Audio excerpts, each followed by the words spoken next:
ட்ரெஸ்ஸே களையாம வாக்கு கேட்கிற கட்சி தலைவர்கள் திமுகவிலையும் காங்கிரஸ் இருக்கிறாங்க. ஆனா அண்ணா திமுகவில் அப்படி இல்லை. இன்றைக்கு அனைத்து இந்திய அண்ணா திராவிட முன்னேற்ற கழகம் ஆகட்டும், தேசிய முற்போக்கு திராவிட கழகமாகட்டும், அல்லது புரட்சி பாரத கட்சி ஆகட்டும், எஸ்டிபி கட்சி ஆகட்டும், புதிய தமிழன் கட்சி ஆகட்டும், நம்முடைய கூட்டணியில் அங்கம் வைக்கின்ற கட்சிகள் அத்தனையும் ஒரு சாதாரண தொண்டல் நிறைந்த கட்சிகள். மக்களுடைய கஷ்ட நஷ்டம் துன்பம் துயரம் வேதனை அவர்களோடு ஒன்றிணைந்து வாழ்கின்ற தொண்டர்கள் நம்முடைய தொண்டர்கள், மக்களுடைய பிரச்சனை நன்கு உணர்ந்தவர்கள். ஆகவே மக்களுக்கு என்ன பிரச்சனை இருக்கின்றது என்பதை உணர்ந்து நம்முடைய நாடாளுமன்ற மூலமாக நம்முடைய குரல் நாடாளுமன்றத்தை ஒலிக்குவதற்கு அவருக்கு ஒரு வாய்ப்பை தேடி தர வேண்டும் என்று அன்போடு இந்த நேரத்தில் கேட்டுக்கிறேன். அது மட்டும் இல்லாம திரு ஸ்டாலின் அவர்கள் இன்றைய தினம் இந்திய கூட்டணி வெற்றி பெற்றால் நிறைய திட்டங்களை கொண்டு வரும் சொல்றார். வேடிக்கையா இருக்குது. ஏற்கனவே திராவிட முன்னேற்ற கழகம் 14 ஆண்டு காலம் மத்தியிலே ஆட்சி இருந்த கட்சி. இன்னைக்கு பாரதிய ஜனதாவில் 5 வருஷம் ஆட்சி இருந்தாங்க. 19 இருந்து 5 ஆண்டு காலம் 1999 இருந்து.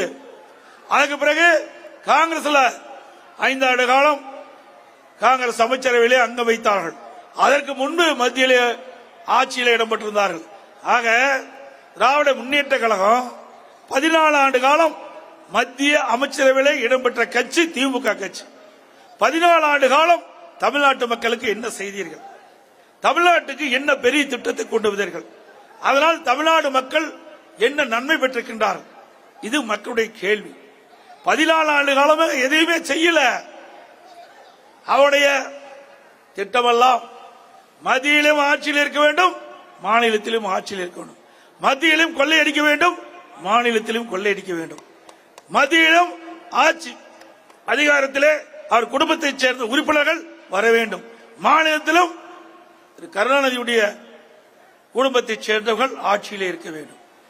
மத்தியிலும் மாநிலத்திலும் ஆட்சி அதிகாரத்தில் இருக்கின்ற பொழுது கொள்ளையடிப்பதற்கு எளிதாக இருக்கும் என்ற அடிப்படையில் தான் இன்றைக்கு இந்தியா கூட்டணி என்ற ஒரு போர்வையிலே இன்றைக்கு ஸ்டாலின் அங்கு வைத்துக் கொண்டிருக்கின்றார். அனைத்து இந்திய அண்ணா திராவிட முன்னேற்ற கழகம் அப்படி அல்ல. எங்க கூட்டணியில் இடம்பெற்றிருக்கிற கட்சிகள் அப்படி அல்ல. ஆட்சி அதிகாரத்திற்காக நாங்கள் எப்பொழுதுமே அடிபணிந்தது கிடையாது.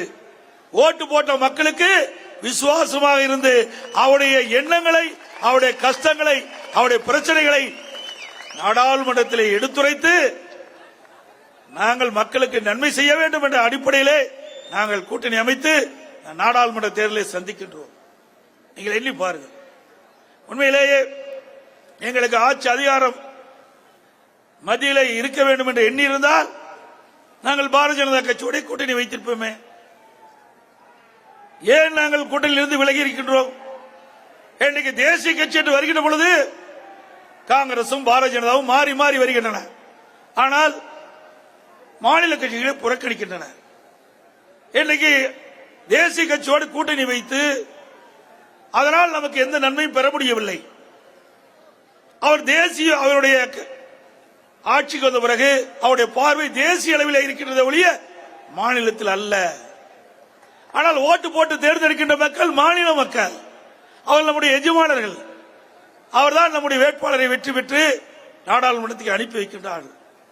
ஆகவே தேசிய அளவில் ஒரு சட்டத்தை கொண்டு வருகின்ற பொழுது தமிழ்நாடு பாதிக்கப்படுகின்ற பொழுது அதை நாம் எதிர்த்து குரல் கொடுக்க முடியவில்லை. கூட்டணி தர்மம் என்று தடைபடுகிறது.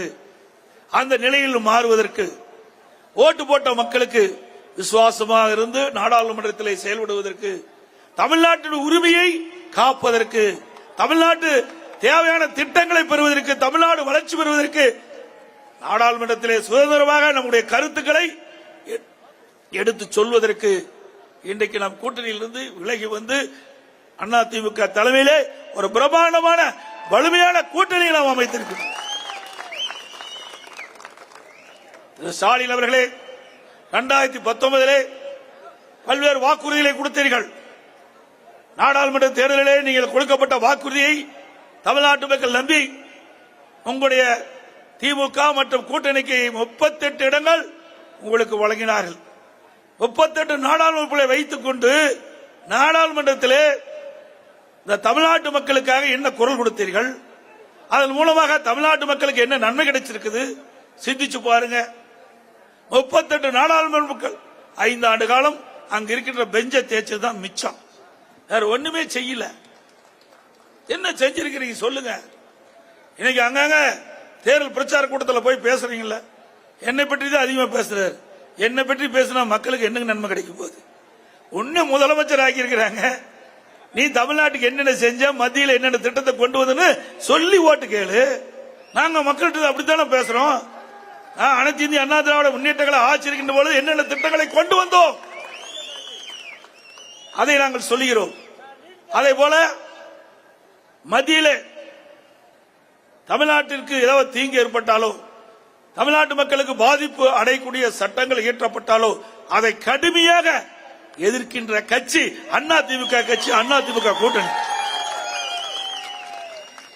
உங்களால் நாடாளுமன்றத்திலே மத்திய அரசு எதிர்த்து குரல் கொடுக்க முடிஞ்சதா? இல்லையே. கூட எனக்கு முன்னாலே பேசி நீட் தேர்வை பற்றி சொன்னார்கள்.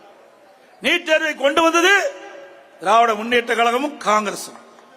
மத்தியிலே 2010 காங்கிரஸ் ஆட்சி மத்தியிலே இருந்த பொழுது திமுக கட்சி சேர்ந்த நாமக்கல் நாடாளுமன்ற காந்தி செல்வன் தான் மத்திய சுகாதாரத்துறை இணை அமைச்சர். 2010 December 21 medical council of India notification போடுறாங்க,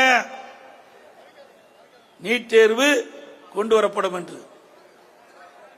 ஆட்சியில் இருந்தது காங்கிரஸ், திமுக கொண்டு வந்தது நீட் தேர்வை திமுக.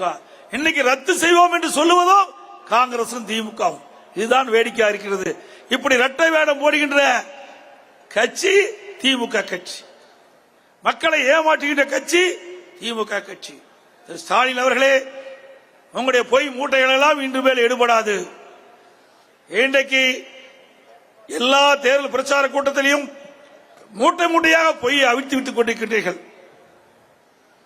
பொய் பேசுவதற்கு நோபல் பரிசு கொடுக்கணும்னா திரு ஸ்டாலின் கொடுத்தா பொருத்தமா இருக்கும். செய்திகளை உடனுக்குடனும் துல்லியமாகவும் தெரிந்து கொள்ள சப்ஸ்கிரைப் பண்ணுங்க.